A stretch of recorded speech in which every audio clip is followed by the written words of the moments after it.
she wants to move to Thailand so she can study under some guru. What? So your father and I are going over to his compound this morning to make sure it's not a cult. Cult? And you're gonna move to Thailand?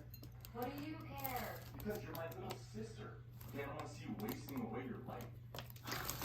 Right, and gambling with other people's money, that's not wasting your life, that's meaningful. I think it sounds kind of cool.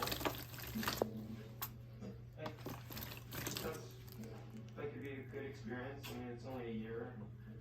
The guy's written some good books. Name one. Buddhism for big shits.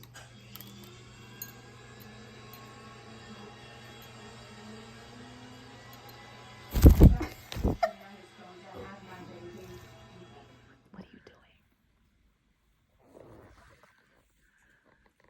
You are crazy. Look at you. Look at you being crazy.